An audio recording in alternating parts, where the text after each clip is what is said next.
inspired Marvel showrunner Beau DeMayo indicates he'll expose Kevin Feige uh, before court date accuses Marvel of black disregarding black stories. Okay, well, I don't. I think that's a little misworded. Disregarding black stories, they have plenty. They have no shortage of black stories and gay stories and so on. But that's not exactly what Beau DeMayo is saying here.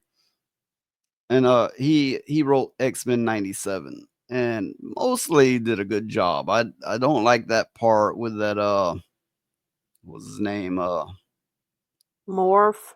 Yeah, Morph chasing gay lust after Wolverine. That was just disturbing as fuck. Yeah, it was very disturbing. X-Men 97 showrunner Beau DeMayo has leveled serious accusations against the studio's handling of black stories and talent. DeMayo claims that Marvel doesn't take black stories seriously and has hinted that he'll expose Marvel boss Kevin Feige, Feige, I'm not gonna say that. As his court date against the company gets closer. Now, at first, I looked at this and I was like, "Oh, bullshit, bullshit, bullshit." And I read into it. I'm like, he kind of has a point. I could kind of see where he's coming from, but acknowledging that, it gets into some funny gray area. You'll see.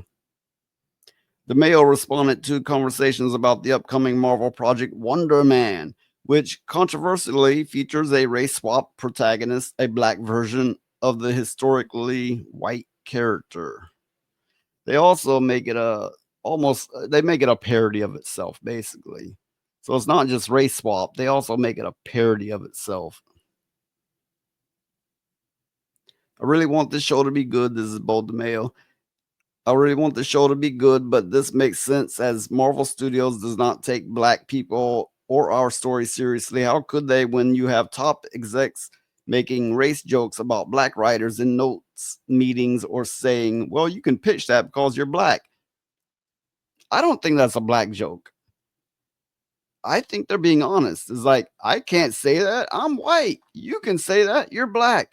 How's that a joke? Yeah, that makes sense. I mean, I mean, cause this the irony is this is came as a result of people demanding black stories and so on and so on. This came as a result of that because they're kind of like, if I said it, this is just another rich old white man saying it, and it's gonna be stricken down. So I can't say it, but you could say it because you're black. How is that a joke? yeah, it's not a joke. It's the truth. This reflects DeMayo's deep seated frustration with what he perceives as a pattern of racial insensitivity and systemic bias within Marvel Studios, an organization known for race pandering and virtue signaling. Okay, these let's say old white men who are saying I can't say that, only you can say it. They may have a serious issue with the black stuff. We don't know. We can't tell because the system has been done in such a way that a white man can't speak of black stuff. So that alone makes it not a joke, but just how it is. So whether they have this deep resentment and don't take black stuff seriously, we can't know. Well, I mean, we it's true. We got no way of knowing what they're being presented with. I mean, it could be some really off the wall stuff that they're going, no, this isn't going to work. Well, You know, that's not what's being said. I know. The And only then, thing that's the only thing that's actually been said is one of them said, "I can't say that. You can say it because you're black." Which that's just a fact of the matter of how this whole DEI push has made things. So to know if they're really racist or not taking it seriously, I don't think we can know. yeah, that's true. For that matter, the stories involving white people, aren't exactly well done or taken seriously when they're flipping the characters all kinds of ways, to gay and to black and Mexican. And I'm not saying anything wrong with black or Mexican. I'm saying flipping them, they're not taking them seriously. So he's complaining they're not taking our black story seriously, and they're taking the white one seriously. You do have a very good point. I mean, yeah, um, that they're not taking any of it seriously. They're just making money off of it or trying to. So I don't know if other people are seeing it the same way I am. Yellow Flash here responded to him with, "Woke whites are the fakest of them all." Yeah, um, but that could be taken different ways. I mean, do they really believe the crap they're spewing? Whether they do or they don't, they're still the fakest, right? Yeah. I mean, it doesn't change the end. So yeah, I guess that statement holds true either way. There's truth to this. Worst racism I've ever experienced in my life has been well meaning woke white people. They're also oddly the least receptive to constructive feedback on how they can do better. That's everyone. If you tell anyone without them actively asking you, and a lot of times even then, this is how you can do better, they're gonna be offended somehow. White people, black people, yellow people, it don't matter. You're gonna offend the fuck out of them doing that. Well, I mean, yeah, because it's like, okay, you think you're doing the best you can do, only to have somebody go, well, also it's the tone too, because it's like, well, that's good, but you could do it this way and this way and this way and this way until it's not what you did Yeah, anymore, imagine you me know? coming up to a black creator going, "No, that's not how you do white people." You know what they're gonna be like, "White boy, you better get out of my face. I know how these white folks are." Something along those lines, right? I'm not Yeah, trying to do black voice, but just a general idea there. yeah, 9 out of 10 times, not always, of course, not always, but 9 out of 10 times, it's likely what you're gonna get. And I'm not putting down on blacks here. I'm saying any color is gonna do the same. You will have the outliers, but this really can't be. This race is gonna act like this. yeah. That's a little much saying that. You can't do that. You can't lump a whole race of people. It don't work like that for any race. Remember what I said about it getting in the gray area? Yeah, I know. It's getting No, weird. but listen, there are some races you can lump like that. Um, and it's not everybody in the race. You just go, oh, this includes all of them. No, absolutely not. But let's say by stats, statistically speaking, there are races that are going to be way more offended. True.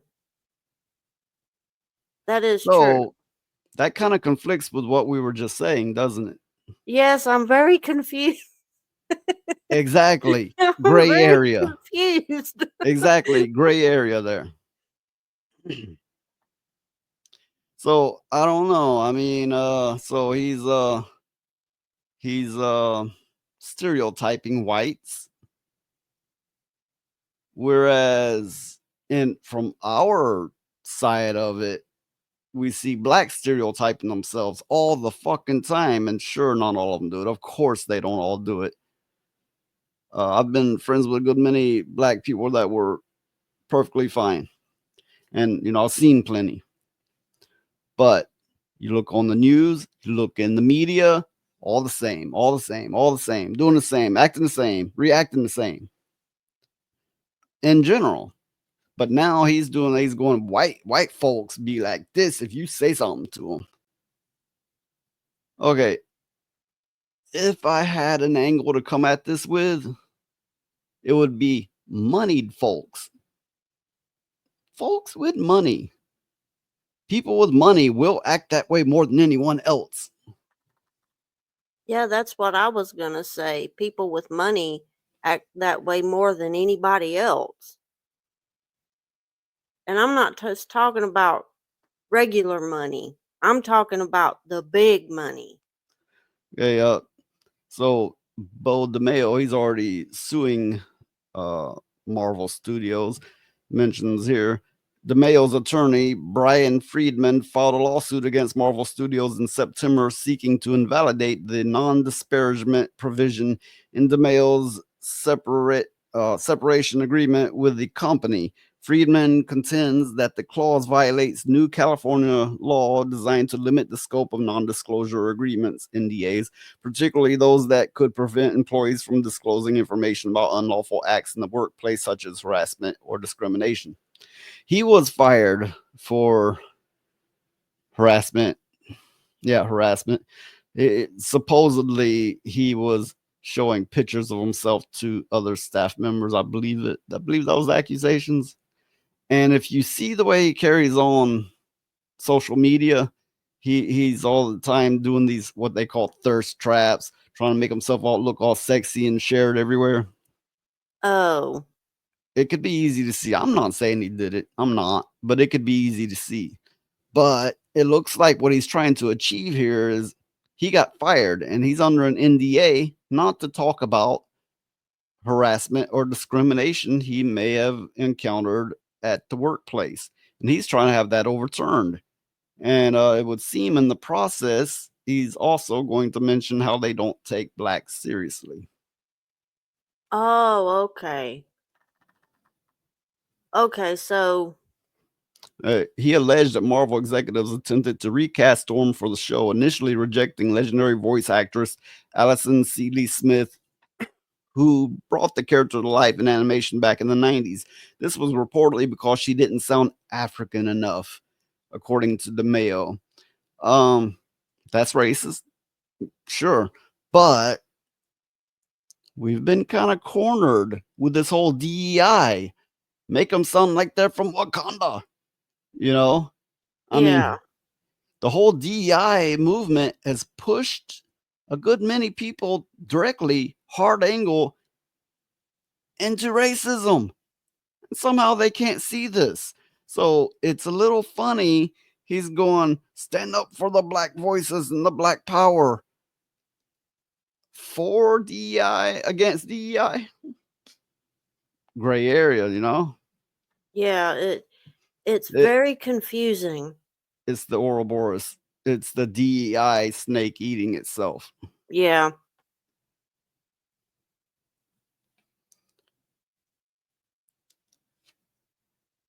I just So yeah, they were trying to, instead of getting the original voice actress for Storm, which was nothing wrong with her voice.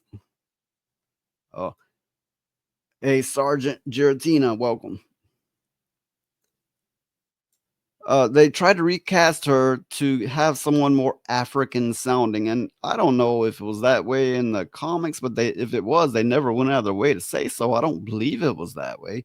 I mean, if anything, she may have had like a little accent. I don't know, but while it's racist, it's also DEI. but okay, but the thing I'm thinking of is yeah, it's the things that you said, but it's also the character comes from Africa, so wouldn't you want somebody with that accent to speak for her? Well, it leans into the whole thing that everything must be like Africa now, which they've gotten in the habit of doing, making everybody sound ultra African. But I don't think she was portrayed that way in the comic. I mean, I did read the X-Men comic and I don't recall it. But it continues. It was odd hearing a table of white Marvel execs tell me and other black crew members that we were wrong because she didn't sound African enough. Whatever that means, I guess it means she didn't have a big enough plate in her lip. Ah. Maybe she wasn't clicking right. Okay, I'm not trying to be racist here, but Africa's a big place with a lot of different ways, a lot of different dialects and languages. It is, I think, probably the biggest widespread differences on Earth, unless I'm mistaken. DeMayo said we went with their pick. Then they realized we were right and forced the team to break their backs, re-recording half the session with the OG Storm. So they re-recorded half their, I guess, their episodes, or maybe a episode, I don't know, but they re-recorded some with the original voice. Well, they should have respected that. The show was meant to be like the original anyway. They should have, by default, went with the original voice. DeMayo's accusation and his willingness to legally challenge Marvel and potentially expose Feige, I'm still not sure how to say that, have added fuel to a larger conversation about representation, diversity, and accountability within Hollywood's largest franchise, from studios that wag their finger at the rest of us. And indeed, they do. They do.